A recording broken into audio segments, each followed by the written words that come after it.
হায় রে মা খাদিজা,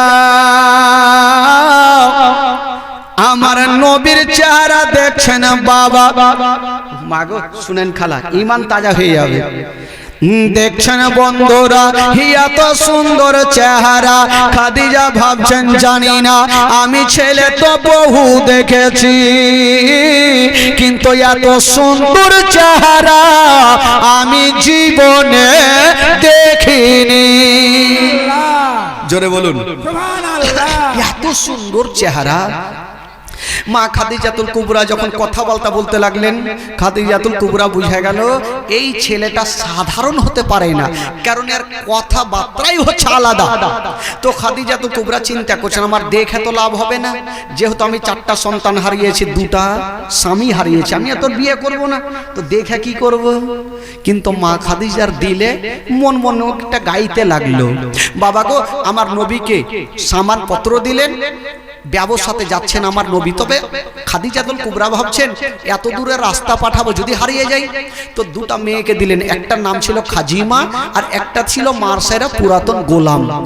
2 জনকে বলছেন, ও খাজিমা একটা কথা শুনে নাও, এই যে আলামিন তোমার সঙ্গে যাচ্ছে, তবে তোমরা রাস্তা ধরে চলে যাও, আর রাস্তার মধ্যে যদি কোনো কিছু দেখতে পাও তবে আমাকে এসে বলিও।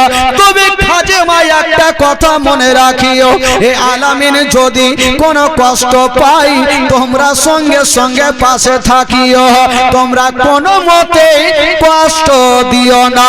ওই 2টা মেয়ে বলছেন, ও গো আমার মালিকিনী খাদিজা, তুমি চিন্তা করো না, এই আলামিনের সঙ্গে আমরা যত দূর পর্যন্ত যাব আমরা কষ্ট সহ্য করিব, আমরা আলামিনকে কোনো কষ্ট হতে দিব না, আমরা সাথে করে নিয়ে যাব, কোনো কষ্ট দিব না। ঠিক আছে যাও, তোমরা নিয়ে যাচ্ছ যাও। তবে ওই 2টা মেয়ে আমার নবীকে নিয়েছেন বাবা, আর চলে যাচ্ছেন বন্ধুরা ওই ব্যবসাতে। কোন রাস্তাতে যাচ্ছেন বন্ধুরা? যেমন চাচার সঙ্গে যে রাস্তাতে গিয়েছিলেন ওই রাস্তাতে যাচ্ছেন। বলুন বন্ধুরা, তখন আমার নবীর বয়স কত ছিল? আমার নবীর বয়স কত ছিল? তো ভুলে যাচ্ছেন নাকি আপনারা? আর মা খাদিজাতুল কুবরার বয়স কত ছিল? 40 বছর। তো যখন মাল নিয়ে 2টা মেয়ের সঙ্গে যাচ্ছেন, চলে যাচ্ছেন বাবা গো, ওই 2টা মেয়ে বলছেন, ও গো আলামিন, আর আমরা চলতে পারি না, একটু গাছের তলাতে আরাম করে নিব, একটু পরে আমরা চলতে লাগবো। ও যুবক বন্ধুরা, আমার নবী মুস্তাফা একটা গাছের তলাতে বসেছেন বাবা, আর ওই 2টা মেয়ে একটা গাছের তলাতে বসেছেন। যেমনই নবী পাক ওই গাছের তলাতে বসেছেন বাবা, ওই গাছের তলাতে বসা দেখে একজন আল্লাহওয়ালা রাগেব বলছেন, ওরে তোরা কে আছিস রে, দেরি করো না, তাড়াতাড়ি করে যাও, আর ওই গাছের তলাতে যিনি বসে আছে তিনাদের নিমন্ত্রণ করে আসো। একবার চাচার সঙ্গে নিমন্ত্রণ পেল, এবার 2টা মেয়ের সঙ্গে আবার নিমন্ত্রণ, একটা লোক চলে আসলো। হ্যাঁ গো, আপনাদের বোধ হয় মালিক কি আছে? 2টা মেয়ে বলছে এখন আমরাই আছি। কোথায়? বলে মুলকে সাহেব, বলে যাওয়ার আগে ওই যে রাহিব আপনাদের নিমন্ত্রণ করেছেন, খাওয়া দাওয়া করে যাবে। ঠিক আছে। ইনারা 2 জন বলছেন, ও গো আলামিন, যখন নিমন্ত্রণ করেছে তবে খালি হাতে যাব না, চলুন তাড়াতাড়ি করে যাব, আর 2টা খাওয়া দাওয়া করে নিব। বাবা গো, এবার আমার নবী পাক ওই 2টা মেয়েকে নিয়ে রাঘবের দরবারে চলে গেছেন বাবা। যেমনই গেছেন বন্ধুরা, খাওয়া দাওয়া শেষ হয়ে গেল। যেমনই খাওয়া দাওয়া হইল গো, রাঘব বলছেন, ও মেয়েরা শোনো এই ছেলেটাকে নিয়ে কোথায় যাবেন? বললো যাব মুলকে শাম। বলে খবরদার যেও না। বললো কেন? বলো এই জন্য যেও না, এই ছেলেকে যদি মুলকে শাম নিয়ে যাও তবে জিন্দা ঘুরে আসবে না। বললো কেন? বলে এই জন্য আসবে না, এই ছেলেটা সাধারণ ছেলে নয়, এই ছেলেটা হলো শেষ জামানার নবী। ওই দুইটা মেয়ে বলছেন ওগো রাহেব, ইনি যে নবী হবে আপনি কি করে বুঝতে পারলেন? আমরা এত দূর থেকে আসলাম, আমরা বুঝতে পারলাম না, আপনি কি করে বুঝলেন? ওই রাহেব একখানা পুরানা কিতাব বার করে নিয়েছেন বাবা, আর বলছেন মেয়েরা শোনো, এই যে আমাদের ধর্মের কিতাবে লেখা আছে এই ছেলেটা ওই গাছের তলাতে বসেছিল। আমাদের ধর্মের কিতাবে লেখা আছে ওই গাছের তলাতে কেউ যেতে পারে না, কোন পশু পাখি যেতে পারে না। ওই গাছের তলাতে যাবে কে? যিনি হবে শেষ জামানার নবী। ওই গাছের তলাতে কেউ যেতে পারে না, যে যাবে তিনি হবে শেষ জামানার নবী। ওই দুইটা মেয়ে ভয় পেয়ে গেল যে আলামিনকে নিয়ে যাব, যদি কিছু হয়ে যায় রাস্তার মধ্যে তবে খাদিজাকে কি উত্তর দিব? না, নিয়ে যাওয়া যাবে না। তো আবার বুসরা শহরে কিনা বেচা করে বাড়ির দিকে ফিরছেন বাবা। আর ওই দিকের ঘটনা শুনেন, ধ্যান আমার দিকে রাখেন ভাই। এই দুটা মেয়ে আমার নবীকে নিয়ে গেলেন না, অর্ধেক রাস্তা থেকে কিন্তু বাড়ি যাচ্ছেন। আর ওই দিকে মা খাদিজা বাবা গো শুয়ে শুয়ে একটা স্বপ্ন দেখলেন। কি স্বপ্ন? স্বপ্ন দেখছেন মা, আকাশের চন্দ্র সূর্য নেমে ওই খাদিজাতুল কুবরার আঙ্গিনায় চলে আসলো। আঙ্গিনা বলে না কি বলে আপনাদের ভাষায়? ওই যে বাড়ির ভিতরে যেটা থাকে, আপনারা ভাষা বুঝতে পারছেন তো না? অসুবিধা হয়েছে? অসুবিধা হয় না তো? মাশাআল্লাহ। আর আশা করি আমার টুটা ফুটা ভাষা তো সবাই বুঝতে পারবেন। তাহলে একবার গোটা মাজমা বলে দিন সুবহানাল্লাহ। আরো জোরে বলুন। পিছনে যারা আছে ওরা কিন্তু সুবহানাল্লাহ বলে না ভাই, আপনারা এরকম থাকলে কাজ চলবে না। জোরে বলুন সুবহানাল্লাহ। মাশাআল্লাহ। ওই যে আঙ্গিনায় সূর্যর চন্দ্র নেমে চলে আসলো, খাদিজাতুল কুবরার ঘুমটা ভাঙলো। মা খাদিজা চিন্তা করছেন, এত সুন্দর স্বপ্ন আমি জীবনে দেখিনি। এত সুন্দর স্বপ্ন, মা বোনেরা যদি সুন্দর স্বপ্ন দেখে তো মনটা এমনিতে ভালো লাগবে। আজকাল আমার মা বোনেরা, আপনারা কি জীবনে সুন্দর স্বপ্ন দেখেছেন ভাই? স্বপ্ন দেখেছেন সুন্দর? কেমন করে দেখবে? সারাদিনে 100টা কথা মিথ্যা কথা, সারাদিন বিড়ি বানবে। তো জীবনে দেখবে নামাজ রোজা কুণ্ঠে গেল, ঢুঁড়ে পাওয়া যাবে না। তো স্বপ্ন জীবনে সত্যি দেখে। আমরা স্বপ্ন দেখব ঘুমিয়ে আছি, মনে হচ্ছে কলকাতার রসগোল্লা খাচ্ছি। ঘুমটা যখন ভাঙছে দেখছি বিছানার চাদর কেমড়ে বসে আছি। ওরকম হয় না? মনে হয় কলকাতায় পালসারে ঘুরে বেড়াইছে, ঘুম ভাঙছে তো বিছানার তলে গড়াগড়ি করছে। কেমন করে হবে আমাদের স্বপ্ন সত্য ভাই? 100টা কথার মধ্যে 99টা কথায় তোমার মা বহিনেরা মিথ্যা বলে। মা বহিনেরা না, আপনারা বেশি বলছেন। যদি খালি মা ফোন করে, স্বামী গো আপনি কোথায় আছেন? আছে হামরুলেতে, বলছে আছি পাকুড়ে, বলছেন ফোনে তো দুনিয়ার মিথ্যা। তো কেমন করে হবে? মা খাদিজাতুল কুবরা যখন স্বপ্ন দেখলেন, মনটা একদম কেমন হয়ে গেল। আল্লাহ, এত সুন্দর স্বপ্ন আমি জীবনে দেখিনি, এর মানেটা কি হবে? তখনকার টাইমে একজন বিখ্যাত আলিম ছিল, উনার চাচাতো ভাই যার নাম ছিল ওয়ারকা বিন নাওফেল। উনি আরবি ভাষাকে কি বলে, সিরিয়ানি ভাষাকে আরবিতে তরজমা করতেন। উনার কাছে পৌঁছে গেল, দাদা গো, দাদা একটা কথা বলবো। বলে কি হইল? বলছেন দাদা গো, আজকে এমনই একটা সুন্দর স্বপ্ন দেখেছি, এর মানেটা জানতে আসলাম, আপনি তাড়া করে মানে বইলা দেন। ওয়ারকা বিন নাওফেল বলছে, তোমার স্বপ্ন তো আগে বলবে, তাহলে না মানে বলবো। মা খাদিজা নিজের স্বপ্নটা বলছেন, দাদা আমি শুয়ে আছি, স্বপ্ন দেখছি আকাশ থেকে চন্দ্র সূর্য নেমে আমার আঙিনায় চলে আসলো, আসমান থেকে আঙিনায় চলে আসলো। এর স্বপ্নটা মানে কি হবে? যেমন এই কথা বলা, ওয়ারকা বিন নাওফেল একটু মুস্কি মেরে হেসে গেলেন। জোরে বলুন। একটু মুস্কি মেরে হেসে গেলেন। তো মা খাদিজাতুল কুবরা বলছে, আমি টেনশন করছি, আর মানে কি হবে? আপনি হাসছেন কেন? ওয়ারকা বিন নাওফেল বলছেন, খাদিজা তোমার স্বপ্নর মানে খুবই সুন্দর। আচ্ছা কি সুন্দর একটু বলেন তো, আমার মন মানে না, একটু বলেন চট করে। বলছেন, খাদিজা তোমার স্বপ্ন যদি সত্য হয়, তোমার আর একটা বিয়ে হবে। আচ্ছা বলুন তো, তখন খাদিজাতুল কুবরার বয়স কত ছিল ভাই? জোরে বলেন, কত বছর? 40 বছর। কটা সন্তান হারা? 4টা। কটা স্বামী হারা? 2টা। বাবা গো, তো মা খাদিজাতুল কুবরা বলছেন, ভাই আপনার কি মাথা খারাপ?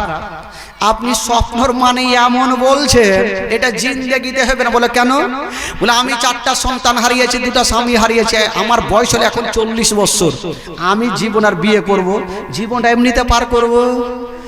ওই ওয়ারকা বিন নাওফেল বলছেন, খাদিজা তোমার 2টা বিয়ে হয়েছিল, 2টা সাধারণ ছেলে ছিল, এবার তোমার সঙ্গে যার বিয়ে হবে তিনি হবে খোদার নূরে তৈরি।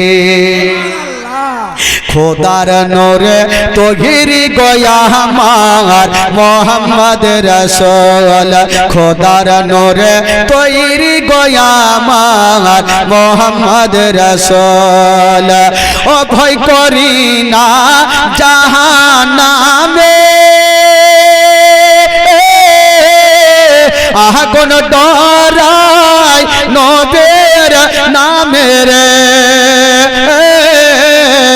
সে আগুন হবে ফল খোদার নূরে তৈরি গো আমার মোহাম্মদ রাসূল।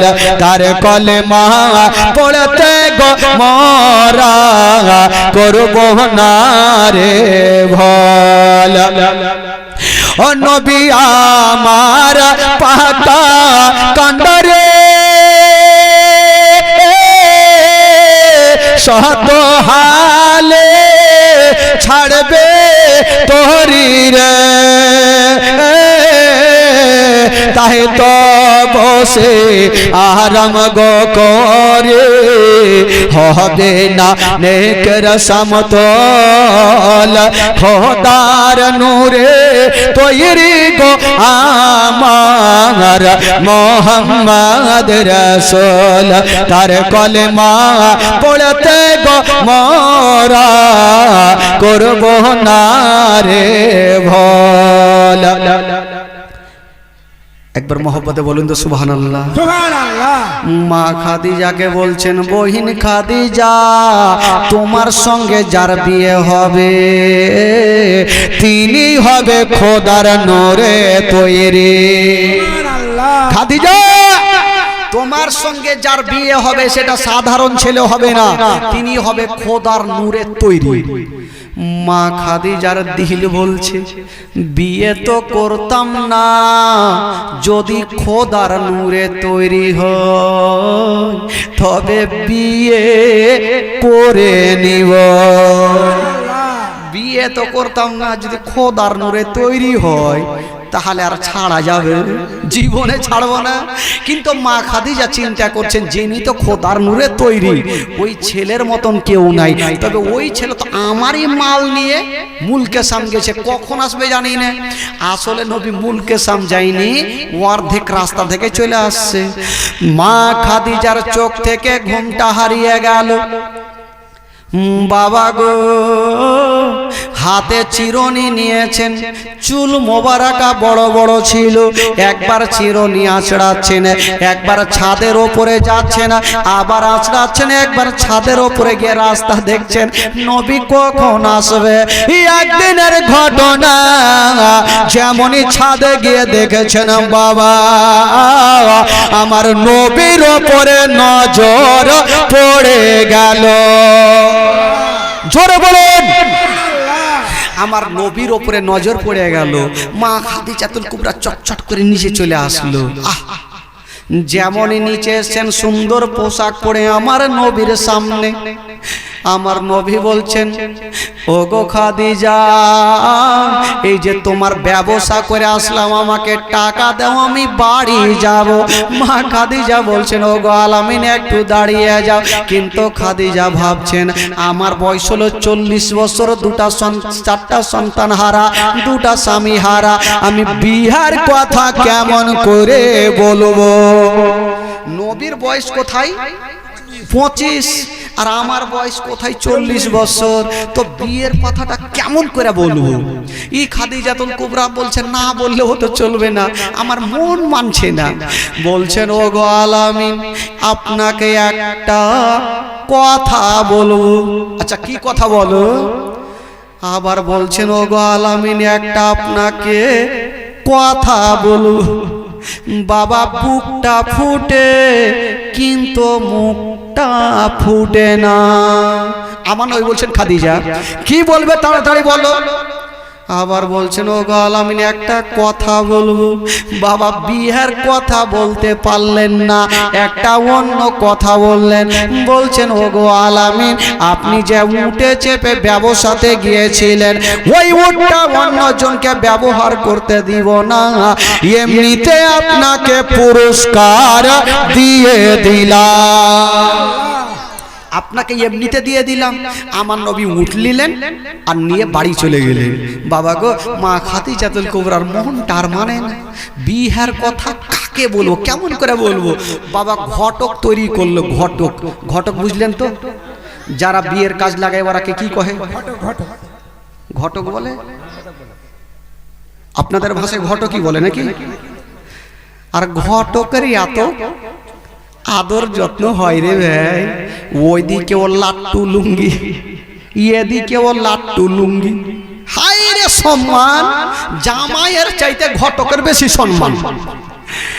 হ্যাঁ, যদি বিহা লাগিয়ে দিলে ও আর চারিদিক থেকে ভরে গেল।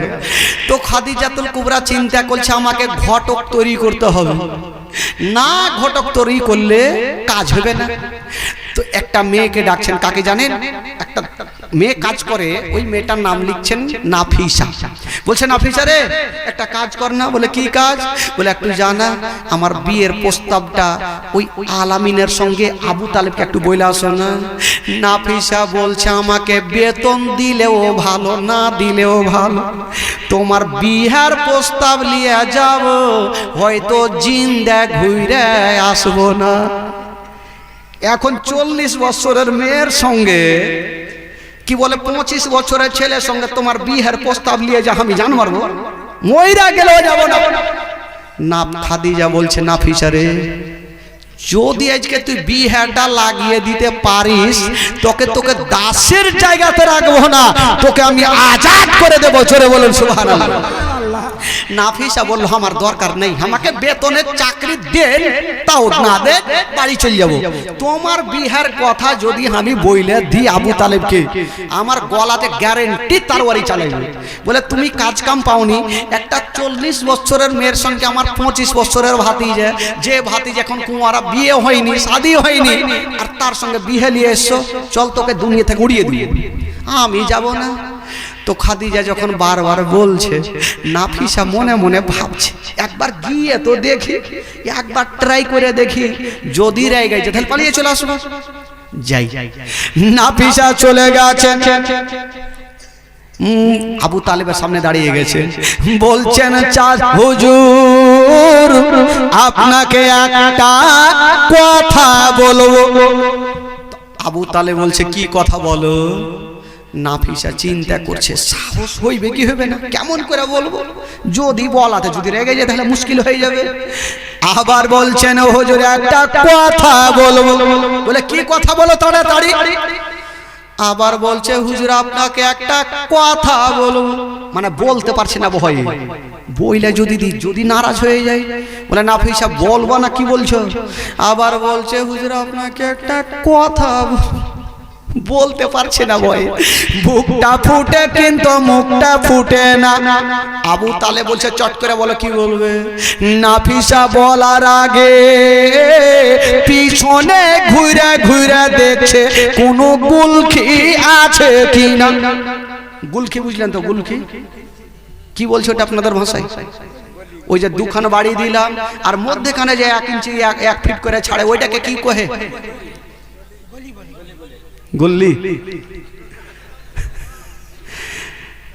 আপনাদের ভাষা আর আমাদের ভাষায় মানে একই আছে আর কি, একটু উল্টা পাল্টা হইতে পারে। তো গল্লি বলে, কে বলে গল্লি, কেউ বলে গুলখি, কেউ বলে গাল্লি, মানে অনেক রকম ভাষা আছে। তো নাফিসা ঘুরে ঘুরে দেখছে যে কোনো গল্লি আছে কিনা। যদি আবু তালেব রেগে যায় তো ভাগার কোনো রাস্তা আছে কিনা, ভাগতে তো হবে, তার আগে পজিশন তৈরি করছে।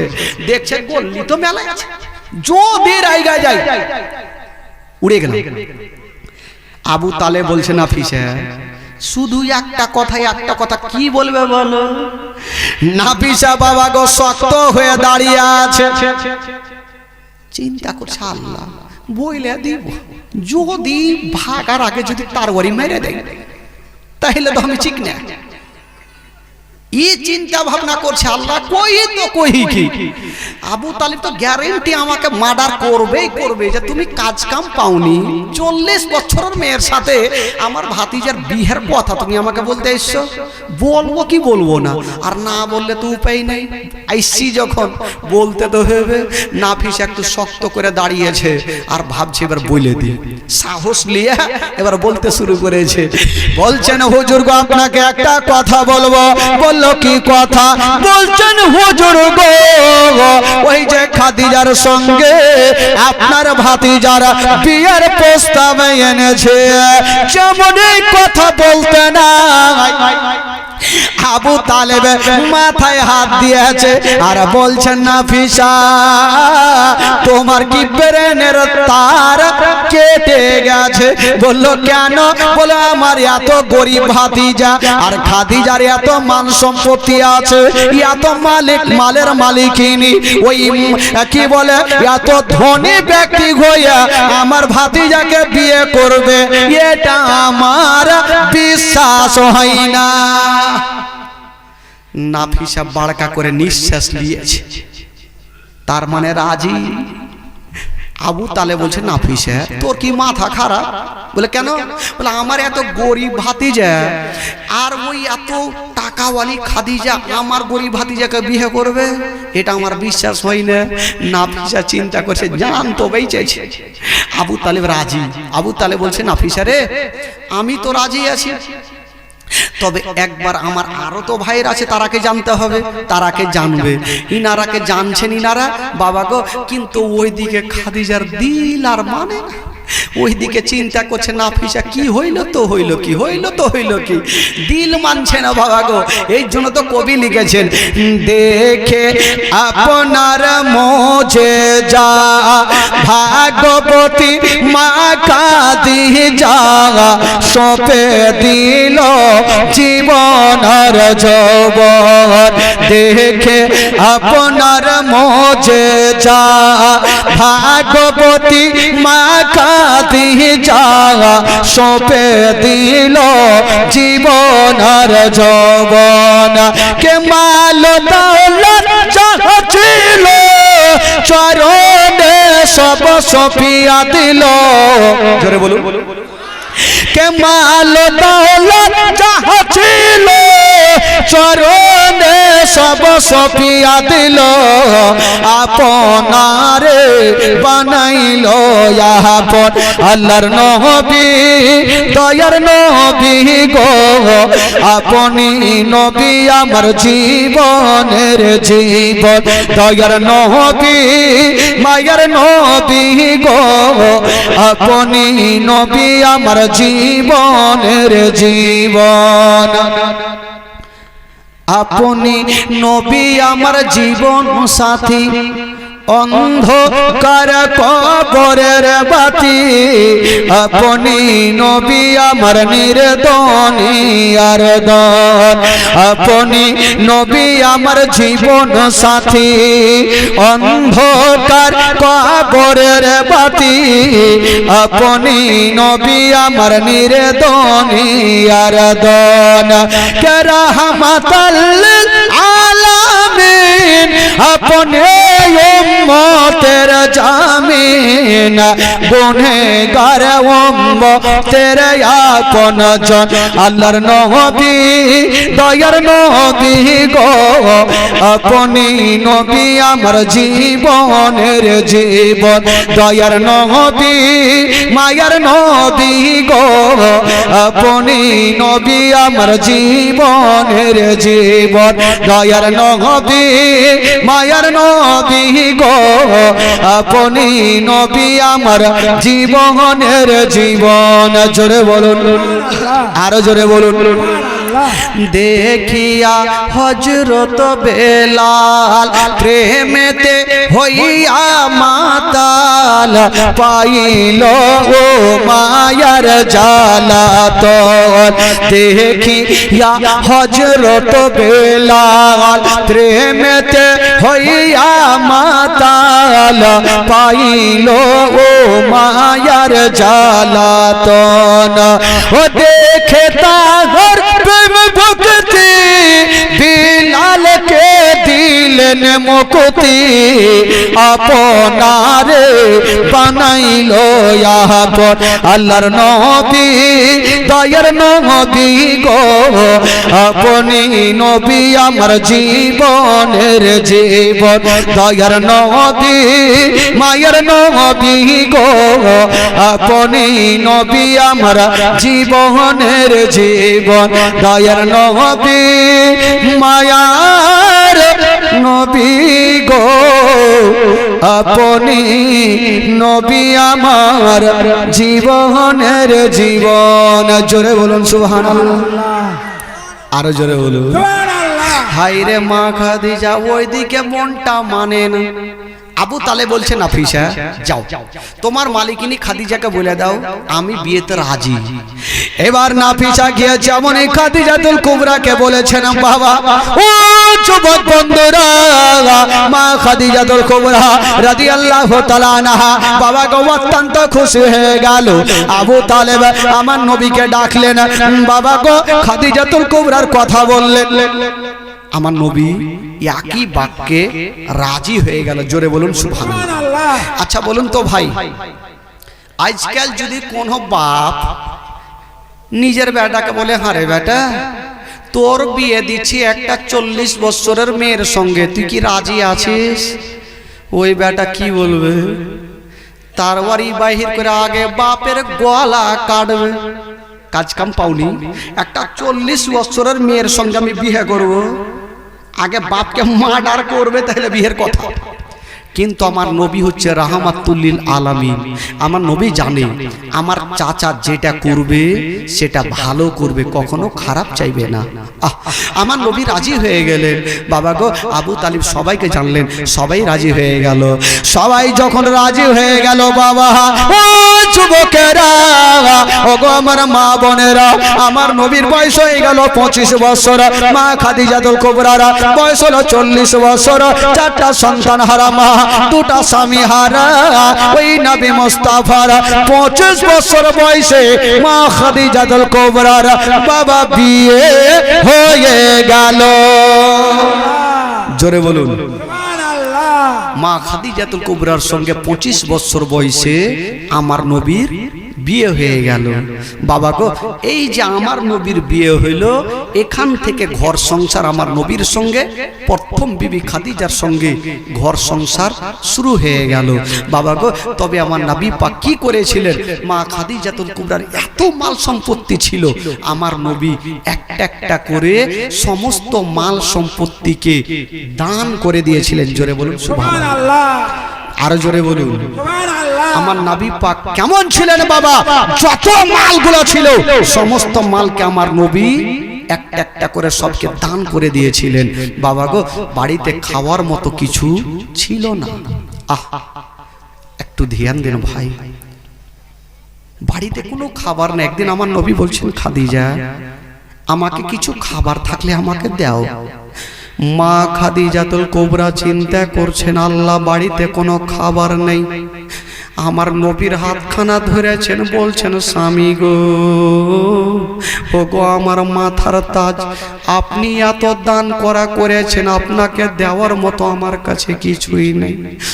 আমার নবী বুকে ব্যথা নিয়ে চোখে পানি নিয়ে বলছেন, খাদিজা আছে তাও আলহামদুলিল্লাহ, না আছে তাও আলহামদুলিল্লাহ।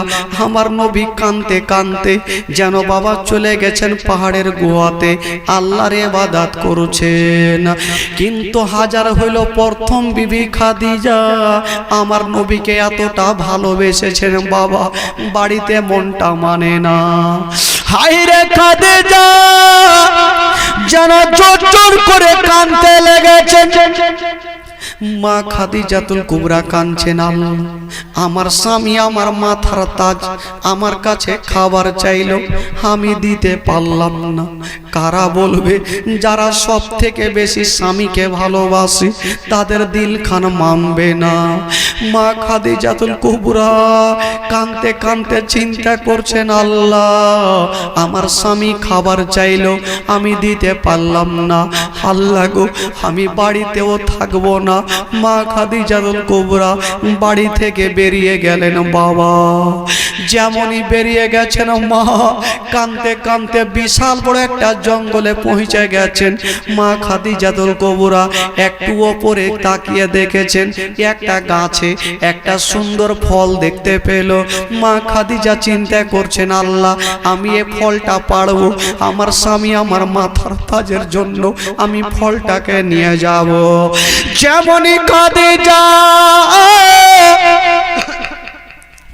ওই ফলটাকে পাড়তে গিয়েছেন বাবা, হায়রে মা খাদিজার নরম হাতখানা একটু কাঁটাতে আঁচড়ে গেল আর ঝরঝর করে রক্ত চালু হয়ে গেল।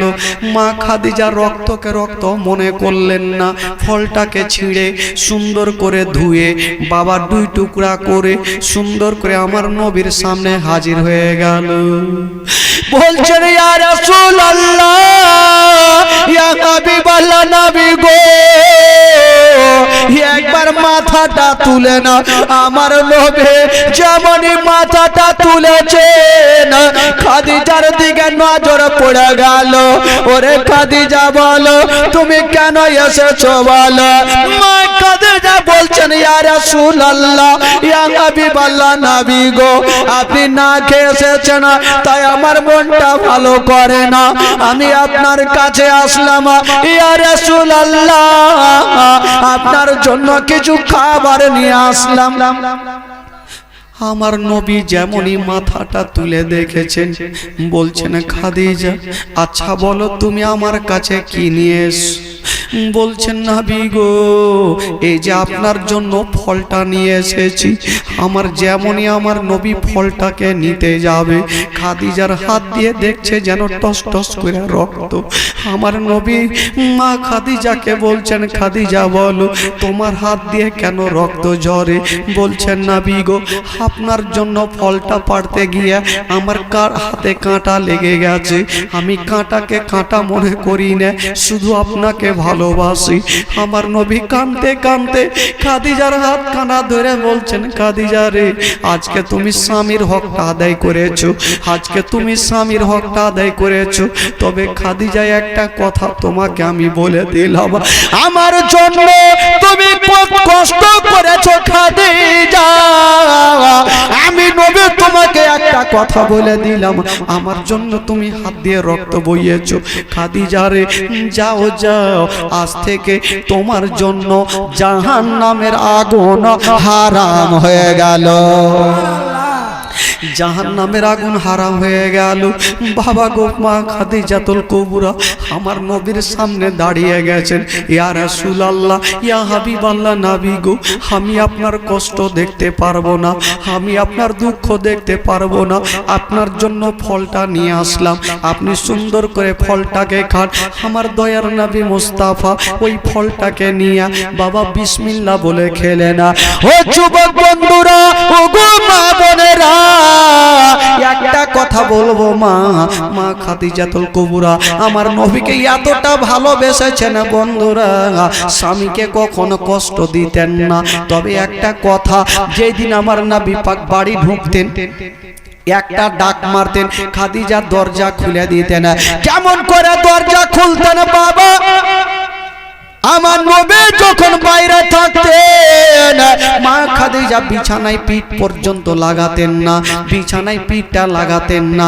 খাদিজা ভাবছেন, আল্লাহ যদি আমি ঘুমিয়ে যাই আর নবী যদি আমাকে ডাকে তবে বেয়াদব হয়ে যাবে। এই জন্য ওই খাদিজা বাবা গো চোখটা খোলা রেখে দরজায় দাঁড়িয়ে থাকতেন। নবী যেমনই একবার ডাক দিতেন আম্মা খাদিজাতুল কুবরা দরজা খুলে দিতেন। বাবা কতটা স্বামীকে ভালোবেসে আজকাল বন্ধুরা স্বামী স্ত্রীতে দুনিয়ার ঝগড়া থামে না। আজকাল স্বামী স্ত্রীতে দুনিয়ার ঝগড়া থামে না। কি হলো ভাই? আচ্ছা, যারা আছেন দাঁড়িয়ে তাদেরকে বলবো, ভাই এদিকে একটু বসেন। হ্যাঁ, প্রশাসনের কাজ প্রশাসন ওনাদেরকে করতে দেন। আপনারা যারা আছেন, যারা কমিটি আছেন তাদেরকে বলবো একটু চলে আসেন ভাই, একটু সামনে এসে আপনারা বসেন।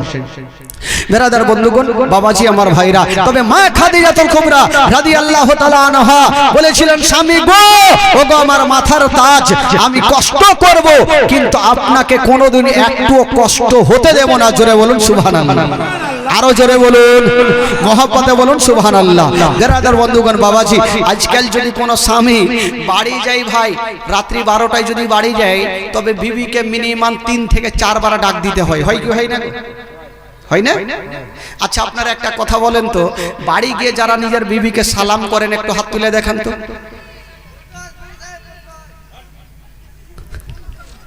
হ্যাঁ, ও জানে ওর বিবি মনে খুবই জ্বালাইছে। আচ্ছা বলেন তো ভাই, বাড়িতে গিয়ে নিজের বিবিকে কেটা সালাম করে? একটা হাত তুলে দেখান তো ভাই, কোনো আছে কেউ?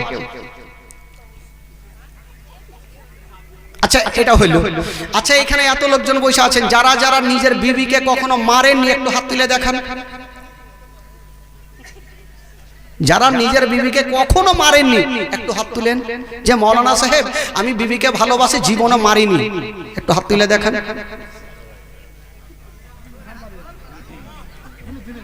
আগে মাগে তো মুশকিল ব্যাপার, হাত তুলেনি মানে সবাই মাইরেছে। আর মারবে না তো কি করবে বলেন? কত রকম করে পাকুড় থেকে আর মুর্শিদাবাদ থেকে খাসতে আসলেন, বাজার করে নিয়ে আসলেন, বিবি এক গ্লাস পানি দাও, লিয়া খেয়ে নাও। তো মার খাবে না তো কি খাবে ভাই? খবরদার। তবে একটা কথা বলবো বাপ, স্বামী স্ত্রীতে মোহব্বত করা আমার আল্লাহর আরশ পর্যন্ত খুশি হয়ে যায়। জোরে বলুন সুবহানাল্লাহ। স্বামী স্ত্রীতে একই থালাতে বসে খাওয়া আমার নবীর সুন্নাত। এই যুবকেরা, বিবিকে কখনো কষ্ট দিবেন না, বিবিকে কখনো দুঃখ দিবেন না। কারণ যাকে 3 কথার বাঁধনে আপনি নিজের বিবিকে নিয়ে এসেছেন তাকে কখনো কষ্ট দিবেন না। কারণ শিক্ষা দিয়ে গেছেন আমার নবী। মা খাদিজাতুল কুবরা রাদিয়াল্লাহু তাআলা আনহা কেমন ছিলেন? আমার নবীকে একটু কোনোদিন কষ্ট দেননি। কারণ জানেন, মা খাদিজাতুল কুবরা জানে আমার সঙ্গে যার বিয়ে হয়েছে সে সাধারণ ছেলে নয়, যিনি হবে শেষ জামানার নবী। জোরে বলুন সুবহানাল্লাহ, আরো জোরে বলুন। বাবা গো, মা খাদিজাতুল কুবরা আমার নবীকে নিয়ে আছেন। দিন যায় সময় কাটে, দিন যায় সময় কাটে, এই করে করে আমার নবীর বয়স হয়ে গেল 40 বছর। জোরে বলুন সুবহানাল্লাহ। কয় বছর হলো? জোরে বলুন কয় বছর? জীবনে শুরু করলাম কয় বছর থেকে? 25 বছর থেকে। আর বয়স কত হলো? 40 বছর। আচ্ছা, 40 বছর বয়স যখন আমার নবীর, দেখেন ভাই, জীবনী তো 3 দিনে কিছু হয় না। কারণ নবীর সিরাত যদি বয়ান করা যায় তো কিছু হয় না। তবু শুনেন, 40 বছর বয়সে আমার নবীর ইসলাম প্রচার শুরু হয়ে যাবে। তবে ভাই আপনাদের ইমানটা তাজা আছে কিনা একটু চলুন মদিনা থেকে ঘুরে আসি ভাই, গোটা মাজমা একটু চলুন মদিনা। যারা যারা মদিনা যাবেন একটু হাত তুলে দেখান তো ভাই, যারা মদিনা যাবেন একটু হাত তুলেন। মাগে কেউ হাত তুলে না, ভাবছে পয়সা নেই তো কেমন করে যাও।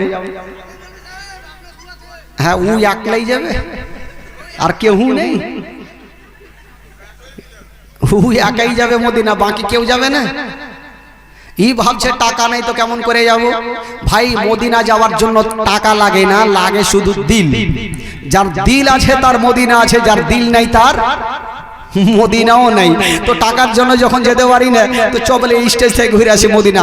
গোটা মাজমা একটু আমার সাথে পড়েন। আমার ভালো লাগে না আমি যাব মদিনা, আমার ভালো লাগে না আমি যাব মদিনা। দেখিবা এতগুলো আছেন এরকম করে বললে চলবে? এতগুলো হাড্ডাহাড্ডি ভাই আমার পয়সা আছেন, কেন গো এরকম কেন আছেন? আমরা মালদা থেকে আসি এই জোরে বলবো আর আপনারা চুপ করে থাকবেন। গোটা মাজমা জোরে বলেন, যদি বলাতে গুনাহ হয় আমাকে দিবেন, নেকি যদি হয় আপনারা ভাগ চুপ করে বেটা নিয়েন। পড়ুন গোটা মাজমা আমার সাথে। আমার ভালো লাগে না আমি যাব মদিনা, আমার ভালো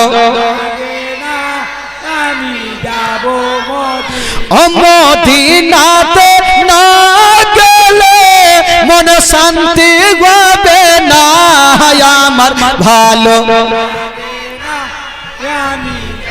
আরো জোরে আমার ভালো আমি যাব মদিনা। উপরে যারা বসে আছেন ভাই আপনারা পড়ছেন না? না আপনারা শুধু ধ্যান করে আছেন যে কখন শেষ দিন জীবনী আসবে যে বৈশাখ মাংস ভাত খাবো, এই নিয়তেই কিছু লোক আছে নাকি? ওই নিয়ত করিয়ে না বাবা, শুনতে এসেছেন নবীর মাহফিলে একটু বলবেন তাহলে বক্তাকেও ভালো লাগবে আর আপনাদেরকে শুনতেও ভালো লাগবে। আর জীবনী শোনাতে যদি ঘুম চলে আসে তাহলে সব বরবাদ হয়ে যাবে। বলুন আমার সঙ্গে, আমার ভালো লাগে না জোরে, আমার ভালো মদিনাতে না গেলে মন শান্তি হবে না, আমার ভালো আমার ভালো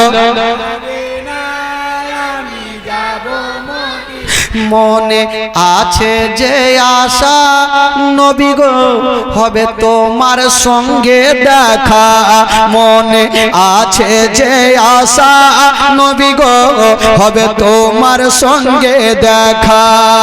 ওগো পাখির মতো থাকতো না উড়ে যাব মদিনা, আমার ভালো জোরে জোরে আমার ভালো আমার ভালো লাগে না আমি পাঁচ ওয়াক্ত নামাজ যারা করিবেন আদায়, পাঁচ ওয়াক্ত নামাজ যারা যারা বলুন পাঁচ ওয়াক্ত নামাজ যারা করিবেন আদায়, ওগো নামাজ না পড়িলে পরে নেকি মিলবে না, আমার ভালো আমার ভালো লাগে না। তাফাজুল ইসলাম আজ জীবনী করে, তাফাজুল ইসলাম আজ জীবনী করে, এই জীবনী না শুনলে নেকি মিলবে না, আমার ভালো আমার ভালো লাগে না। একবার মোহব্বতে বলুন সুবহানাল্লাহ। যারা পাঁচ ওয়াক্ত নামাজ পড়ছেন ভাই একটু হাত তুলে দেখাবেন না, যারা পাঁচ ওয়াক্ত নামাজ পড়েন।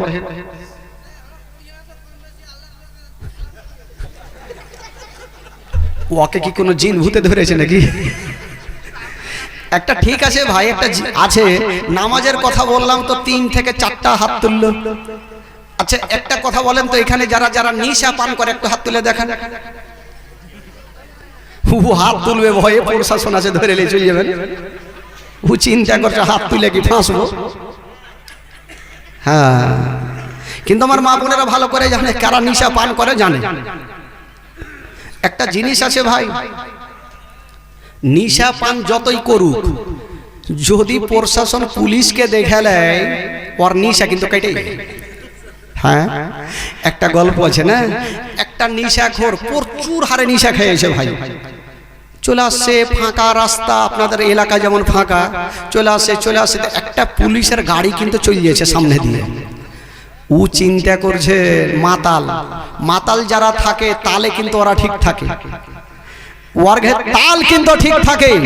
চলে যাচ্ছে ভাই, চলে যাচ্ছে, সামনে দিক থেকে একটা পুলিশের গাড়ি চলে আসছে। তো ওই পুলিশের গাড়ি চিন্তা করছে হামরুতে কার বাড়ি, কার বাড়িতে যাব, ও তো আসামির বাড়ি চিনহে না। কি হয়েছে ভাই, আপনাদের গল্প কেন হচ্ছে? গল্প করিয়েন না ভাই, হ্যাঁ গল্প করিয়েন না। তো উমুকের আসামির বাড়ি যাব তো খুঁজে পাবে না। একটা লোক চিন্তা করছে কাকে জিজ্ঞেস করব। তো যেই লোকটা মাতাল চলে আসে ওই লোকটা চিন্তা করলো যদি এখন পুলিশ ধইরা ফেলে তো 5 হাতে লাদনা মারবে, আর লাদনা মারলেই তো মুশকিল আছে ভাই। এমনও লোক আছে ভাই, এই যুবকের একটা কথা বলবো, ইসলাম ঘরে কি বলে আপনার মুসলমানের ঘরে জন্ম হয়েছেন, নিশা পান করাকে তোবা করে দেন।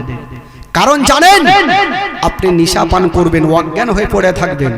কুত্তাকে দেখবেন উঁচা জায়গাতে পেচ্ছাপ করার অভ্যাস আছে। হ্যাঁ, কুত্তাকে দেখবেন উঁচা জায়গাতে পেচ্ছাপ করবেন, উঁচা জায়গাতে। আপনি তো মাতাল হয়ে পড়ে আছেন মুখটা হাঁ করে, তো হ্যাঁ, তো কুত্তা কি করবে, উঁচা জায়গা দেখে দিবে হালহালিয়ে। মাতালা মানুষ ভাববে আরো দাও আরো দাও। খবরদার ওই দিকে যে নেবে রাদার। আমি বলবো ভাই, আপনারা মুসলমানের ঘরে জন্ম হয়েছেন, ভালোভাবে চলুন, ভালোভাবে চলুন, কারণ মরণের কোনো গ্যারান্টি নেই। আজ আছেন কাল নেই ভাই। আপনারা 5 ওয়াক্ত নামাজ পড়বেন, যারা যারা বসে আছেন ভাই পাঞ্জেগানা নামাজ পড়বেন, জীবনী শুনবেন। আমাকে ডেকেছেন, আমি তো প্রোগ্রাম করব, আপনার এখান থেকে 3 দিন প্রোগ্রাম করে টাকা নিয়ে চলে যাবে। 3 দিন প্রোগ্রাম করে টাকা নিয়ে চলে যাব, কিন্তু আপনাদের শিক্ষাটা কি হইল? আপনাদের শিক্ষাটা কি হইল? আপনি আমাকে টাকা দিলেন, প্রোগ্রাম করে চলে গেলাম, কিন্তু আপনার শিক্ষাটা কি হইল? যদি আপনি নামাজ না পড়েন তাহলে আপনার জীবনী কইরা কোনো লাভ হবে? এই যে যারা কমিটি আছে, যারা গ্রামের কমিটি আছে, যারা গ্রামের কমিটি, তারা প্রোগ্রাম সাজিয়ে দিল, প্যান্ডেল সাজিয়ে দিল, মৌলানা ডেকে দিল, কিন্তু তারা যদি নামাজই না পড়ে তাহলে বলুন তো তাদের প্রোগ্রাম কইরা লাভ কি আছে? আর বক্তার প্রোগ্রাম মানে বইলা লাভ কি আছে? এতগুলো লোক আছেন ভাই, কিন্তু নামাজের কথা যখন বললাম তো কেউ তো হাত তুলছেন না, কেউ হাত তুলছেন না। কিন্তু আপনি চিন্তা করেন, আপনি এখানে বসে আছেন, আপনার মরণের ফারিস্তা সব সময় মাথার উপরে ঘুরছে, কার কখন জান কবুজ হবে কেউ বলতে পারে না।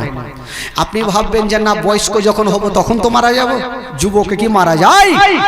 আপনি দেখবেন একটা আমের গাছ পাতাতে দেখবেন যখন হাওয়া বইবে তো কিছু পাকা পাতাগুলোও পড়ে, কিছু কাঁচাগুলোও পড়ে। তো কাঁচার তো বয়স হয়নি, ওটা পড়লো কেন? পাকার বয়স হয়েছে, পড়েছে, কাঁচাটা কেন পড়লো? সেরকম মরণের কোনো বয়স লাগে না।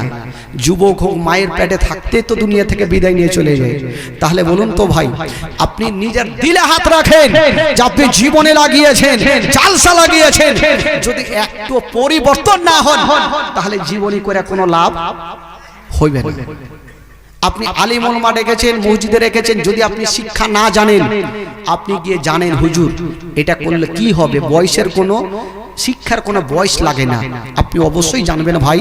বন্ধুগণ, আমি যুবক ছেলেরা যারা আছে তাদেরকে একটাই কথা বলবো ব্রাদার, একটাই কথা বলবো ভাই, আপনারা জীবনী শুনছেন তবে নিজের মনটাকে একটু পরিবর্তন করার চেষ্টা করবেন।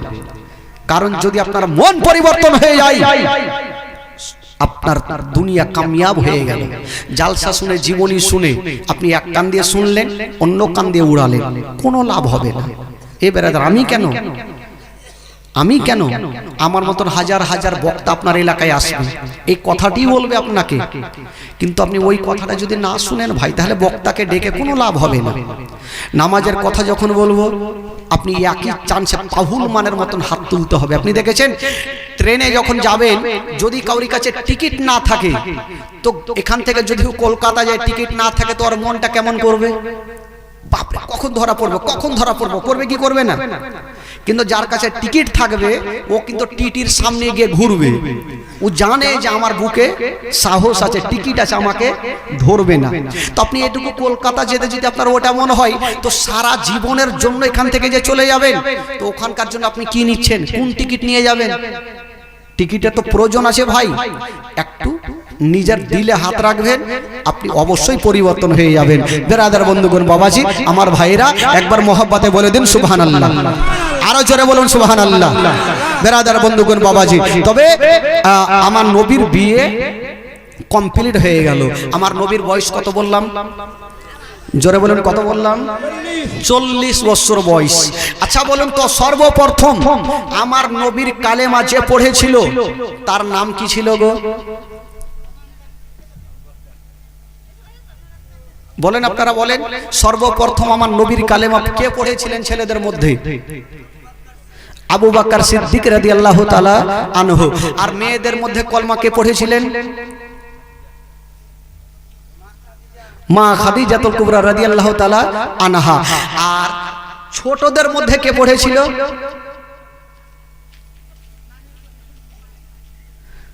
ভুলে গেছি। এগুলা কথা মনে থাকবে না। আসলে কি বলবো ভাই, কারণ ভালো কথা কাউরি মনে থাকে না। ছোটদের মধ্যে সবচাইতে কলেমা আগে পড়েছিল হযরতে শেরে খোদা আলী রাদিয়াল্লাহু তাআলা আনহু। আর গোলামদের মধ্যে কে পড়েছিল? গোলামদের মধ্যে পড়েছিলেন হযরতে যায়েদ রাদিয়াল্লাহু তাআলা আনহু। আচ্ছা বলেন একটা কথা, সর্বপ্রথম যে আবু বকর কালেমা পড়লেন আমার নবী, আচ্ছা আমার নবী আবু বকরের কাছে বলতে গিয়েছিলেন, না আবু বকর আমার নবীর কাছে এসেছিলেন? কোনটা? একটু জোরে বলুন, আপনারা বলুন কোনটা? আচ্ছা, এই ঘটনা কি আপনাদের এলাকায় হয়নি কখনো? এত দূর যায়নি? ও যেমন আমি 3 দিন করে ভেগে গেছিলাম যেখান থেকে, ওরকম সবাই করে করে ভেগে গেছে নাকি? এই ঘটনাগুলা হয়নি। বেরাদার বন্ধুগণ, আবু বকর সিদ্দিক আমার নবীর কাছে আগে গিয়েছিলেন। জোরে বলুন সুবহানাল্লাহ। কেমন করে? সর্বপ্রথম যে কলেমা পড়লেন আবু বকর, কেমন করে শুনেন ঘটনা, ঈমান তাজা হয়ে যাবে। একদিন আবু বকর, আমার নবীর বয়স কত বললাম? জোরে বলুন, কত বললাম? 40 বছর। তো আবু বকর সিদ্দিক একজন সঙ্গের সাথীকে নিয়ে ব্যবসা করার জন্য বিদেশে যাচ্ছেন, মুলকে শাম। তো যেতে যেতে যেতে যেতে বিশাল বড় রাস্তাতে রাত্রি লাগলো। আবু বকর সঙ্গের সাথীকে বলছেন, ভাই রে, এই এত বড় জঙ্গল, যদি এই জঙ্গলের মধ্যে আমরা ঘুমিয়ে থাকি, তবে হয়তো ভাগ ভাল্লুক এসে আমাদের খেয়ে ফেলবে, থাকবো কোথায়? এই জঙ্গলের মধ্যে কোনো বাড়ি ঘর আছে কিনা একটু খোঁজ করো। দুইজন খোঁজ করলেন বাবা, অবশেষে একটা বিশাল বড় বাড়ি দেখা গেল। জঙ্গলের মধ্যে একটা বিশাল বড় বাড়ি, 2-3 তলা বাড়ি। তো আবু বকর নিজের সঙ্গের সাথীকে বলছে, ভাইরে চলো একটু গেটে চলো। যাচ্ছেন, একটা লোক বারান্দাতে ঘুমিয়ে আছেন। বারান্দা বুঝলেন তো? বারান্দা কি বলে আপনাদের ভাষায়? ওসরা। আচ্ছা, বারান্দাতে ঘুমাচ্ছেন, নাক ডেকে ঘুমাচ্ছে। আবু বকর সঙ্গের সাথীকে বলছে, ভাইরে, ই তো এমন নাক ডাকছে, ই তো চোর যদি চুরি করলে তুই জীবনে ধরতে পারবে না। এক কাজ করে, এক মারো হুড়া, একটু জাগাও, আর বলো যে একটু বাড়িতে থাকার জায়গা দিবে কি দিবে না। সঙ্গের সাথে দিয়েছে জোরে ধাক্কা, ঘুম ভাঙে না। আবার দিয়েছে ধাক্কা, ঘুমটা ভাঙলো না। কিন্তু লেগেছে তাড়াহুড়া, একে ভাঙাইতে হবে ঘুম। এত জোরে ধাক্কা দিয়েছে গো, ঘুমটা তো ভাঙিল। একটা 3.5 কেজি ওজনের তরবারি নিয়ে উঠিল। বাড়ির দারোয়ান তরবারি নিয়ে উঠেছে। হ্যাঁ গো, আপনারা কে? আমার ঘুমটা ভাঙালে কে আছেন আপনারা? আবু বকর বলছে, ভাই রে, আমরা এসেছি বহু দূর থেকে, একটু থাকার জায়গা চাইছি ভাই, একটু তোমার মালিককে বলো না। ওই গোলামটা বলছেন, যা বলেছ আর বলো না, কারণ আমি 22 বছর থেকে চাকরি করি, আমার মালিক জীবনে কাউকে বাড়িতে জায়গা দেয়নি। আমি কথা দিলাম আমার মালিক আপনাদের কোনো মতে বাড়িতে জায়গা দিবে না। আমি 22 বছর থেকে চাকরি করি, আমার মালিক জীবনে কোনোদিন কাউকে জায়গা দেয়নি, আমি জানি আপনাদের জায়গা দিবে না। আবু বকর বলছে, ভাই রে, একটু বইলা দেখো না, যদি একটু জায়গা দেয়। ওই লোকটা যাবে না আর আবু বকর ছাড়বে না। বলছে, যা একটু বলো। তো ওই লোকটা বলে, একবার গিয়ে তো দেখি। গেল, বলছে, ও গো বাদশাহ, ও গো আমার মালিক, দুটা লোক এসেছে, একটু থাকার জায়গা চাইছে। বলছে, কোন দুটা? কোথায় বাড়ি? বাড়ি জিজ্ঞেস করেছে? বলে, না করিনি। একটু জিজ্ঞেস করে আসো তাদের বাড়ি কোথায়, দেখেন বাবা ঘটনা কোন দিকে যাই। ওই গোলামটাকে জিজ্ঞেস করছেন, হাগো আপনারা দুইজন এসেছেন, বাড়ি কোথায়? বলে, আমাদের বাড়ি হলো মক্কা নগরে। এই কথা যেমনই বলতে নাই, গোলামটাকে বলছেন, ও গো আমার মালিক, বাবা গো, বাদশা একটা চেয়ারে বসেছিল, বলছেন, ও গো বাদশা নামদার, যেই দুইটা লোক বাইরে দাঁড়িয়ে আছে, এই দুইটা লোক অন্য জায়গা থেকে আসেনি, তাদের বাড়ি হলো মক্কা নগরে। যেমন এই কথা শোনা, বাদশা যে চেয়ারে বসেছিল, ওই চেয়ার ছেড়ে দাঁড়িয়ে গেল। চেয়ার ছেড়ে দাঁড়িয়ে গেল। ই গোলামটা চিন্তা করেছে, কারেন্টে হাত দিলে না হয় শর্ট মারে। ই মক্কা নগরের কথা বললাম, ই দাঁড়ালো কেন, কারণটা কি? গোলামটা চিন্তা করছে, ব্যাপার তো কিছু বুঝা যায় না। বাদশা বলল, যাও, যে দুটা লোক এসেছে, ওই দুইটা লোককে জিজ্ঞাসা করো তাদের নামটা কি আছে। গোলামটা কে বললেন, বলো গো, তোমরা দুইজন আছো, নামটা একবার বলো। তখন বলছেন, শোনো গো, আমার নাম হলো আবু বকর। এই কথাটা বলেছেন বাবা। বাদশাকে এসে বলছেন, ও গো বাদশা নামদার, যেই লোকটা আছে সেই লোকটার নাম হইল আবু বকর। যেমন নামখানা নিয়েছে চেয়ারে, বাবা গো, ওই বাদশা চেয়ারের পাশে দাঁড়িয়ে ছিল। আবু বকর নাম শোনার সাথে সাথে চেয়ার থেকে বাবা গো দূরে চলে গেল। গোলামটা ভাবছে কিছু বুঝতে পারি না, নাম নিলাম মক্কার, চেয়ার থেকে দাঁড়ালো, আবু বকরের নাম নিলাম, চেয়ার থেকে দূরে গেল, কারণটা কি? বাদশা বললে, এক কাজ করো, দেরি করো না, বাইরে যেই দুইটা লোক দাঁড়িয়ে আছে, তাদেরকে আমার ঘরের মধ্যে নিয়ে আসো। বাবা গো, এবার ওই গোলামটা গেল, বলল, ও গো আবু বকর, তোমাদের বাইরে থাকতে হবে না, চলো তোমাদের ঘরে বাদশা ডাকতেছে। আবু বকর চিন্তা করছে, ব্যাপার কি, সূর্যটা উঠলো কোন দিকে, এতক্ষণ বাইরে জায়গা দিচ্ছিল না, আর আজকে ঘরে ডাকছে, কারণটা কি? কোন রকম গেল, আবু বকর গিয়ে নিচে বসতে ছিল।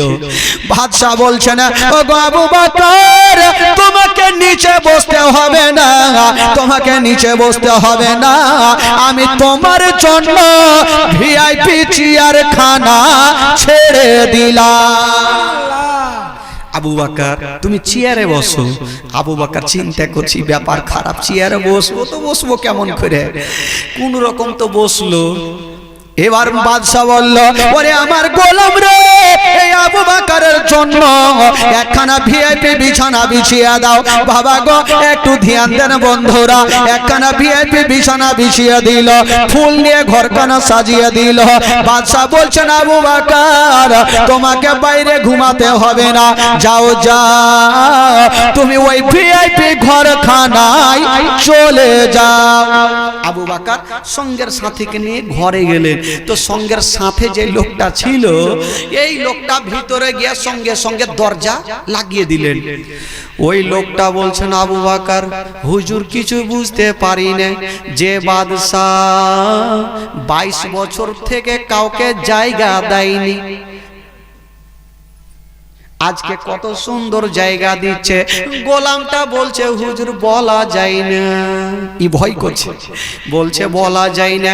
দেখেছেন হুজুর যখন কুরবানির চাঁদ উঠবে, গরুকে নিয়ে কত আদর যত্ন করবে, আর সকাল যখন হইবে তার গলাতে ছোরা চালাইবে। হুজুর এখন আমাদের ফুলের ঘরে ঘুমাইতে দিল, সকাল যখন হইবে হয়তো আমাদের মার্ডার করবে। আবু বকর বলছে দূর পাগলা, চুপচাপ থাক।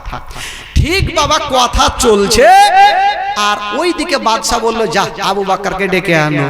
দরজা খটখটাইছে, গোলামটাও বলছে হুজুর দেখেন মনে হয় এখনিকায় ইজরাইল চলে এলো। হুজুর ইজরাইল চলে এলো, দরজা খুলবো না। গোলামটা বাবু কোনো মতে দরজা খুলে না, যদি খুলে দি গলা কাটবে। আদর যত্ন করেছে, ই বাবা দরজা খুলে না। আবু বকর সিদ্দিক গিয়ে দরজাটা খুলেছে।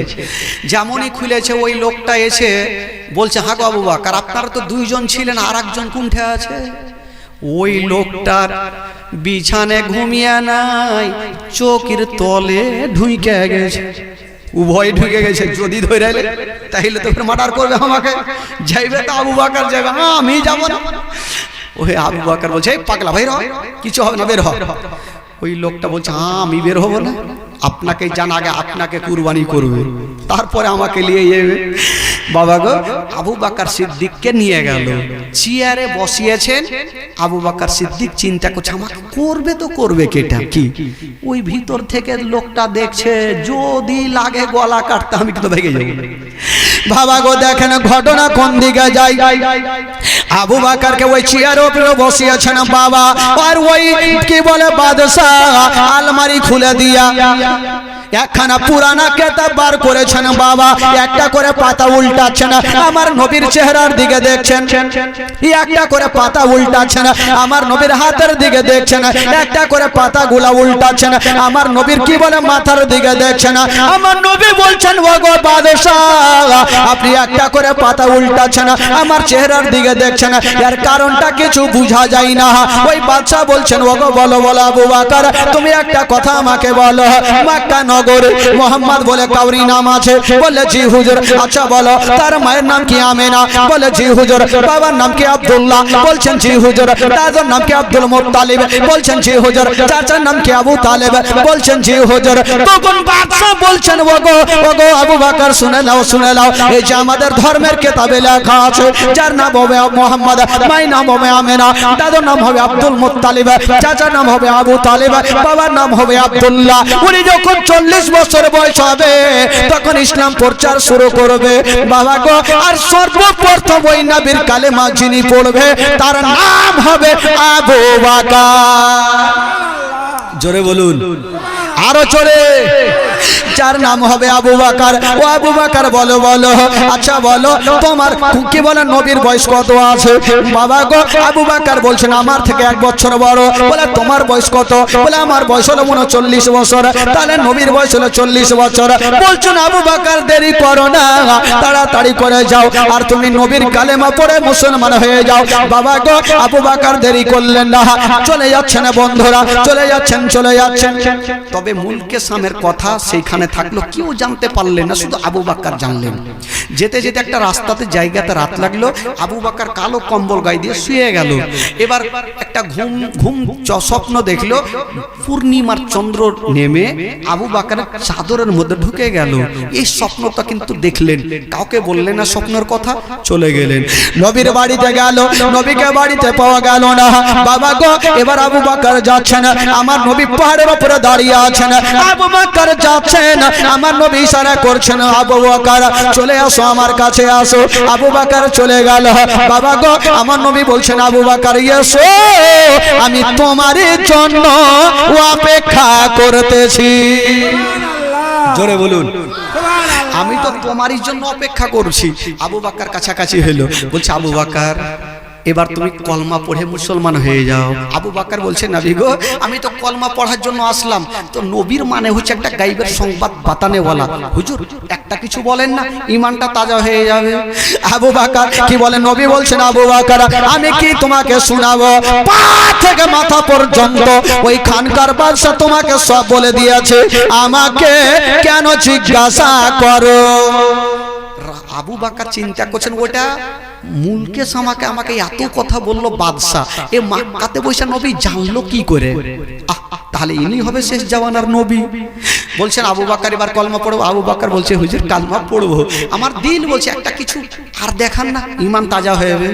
দেখাবো, ঠিক আছে। বলছেন আবু বকর বাদশার কাছ থেকে আস্তে আস্তে রাস্তাতে তোমার রাত্রি লাগলো, একটা কালো কম্বল গায়ে দিয়ে শুয়েছিলে, একটা স্বপ্ন দেখলে আকাশ থেকে নূরের টুকরা তোমার চাদরের মধ্যে ঢুকে গেল। যেমনি কথা বলতে না আবু বকর কাঁপতে আরম্ভ করলো। ওইটা না হয় আল্লাহ বলা বলেছে, আমি জানি আমার মন জানে, স্বপ্ন আমি সত্য দেখেছি, আসমানের চন্দ্র আমার কি বলে চাদরের মধ্যে ঢুকে গেছে। এটা খবর জানলো কি করে? ইনি হবে শেষ জামানার নবী। বলছেন ইয়া রাসূলুল্লাহ আমি আবু জেহেলের কথা শুনবো না, উতবা সাইবার কথা শুনবো না, আবু জেহেলের কথা শুনবো না। ইয়া রাসূলুল্লাহ আপনার কদমকে চুমে আমি কালেমা পড়ে নিতে চাই। আমার নবী মুস্তাফা বাবা গো সর্বপ্রথম আবু বকর সিদ্দিককে মধুমাখা কলমা শরীফ পড়ায়া দিলেন। লা ইলাহা ইল্লাল্লাহ, জোরে লা ইলাহা, আরো জোরে লা ইলাহা লা ইলাহা ইল্লাল্লাহ মুহাম্মাদুর রাসূলুল্লাহ সাল্লাল্লাহু আলাইহি ওয়াসাল্লাম। আল্লাহুম্মা সাল্লি সাইয়্যিদিনা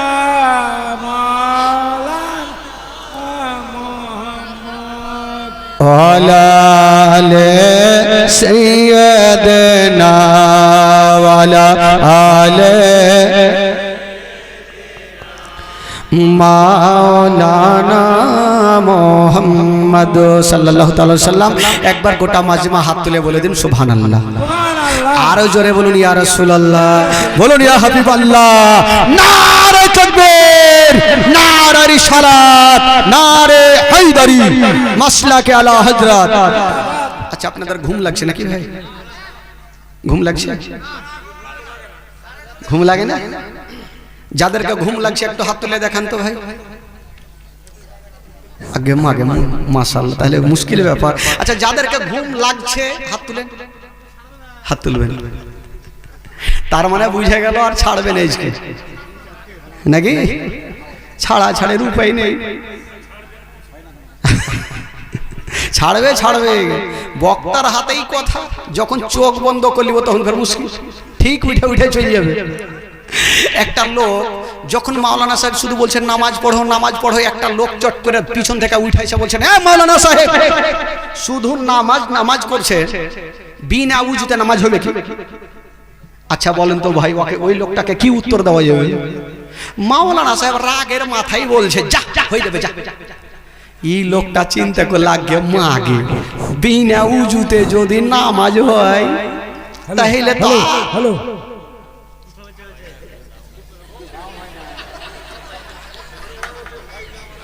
এই তো মুশকিল ব্যাপার। আমি ভাবছি কে তাল মারতে লাগলো, মাঝে মধ্যে ফের তালও মারছে। হ্যাঁ হ্যাঁ তো কি বলে একবার মহব্বতে বলুন সুবহানাল্লাহ, আরো জোরে বলুন। ওই লোকটা বলছে যে বিনা উজুতে যখন নামাজ হবে তো ঠান্ডার দিনে কত আরাম, পানি ধরবো না নামাজ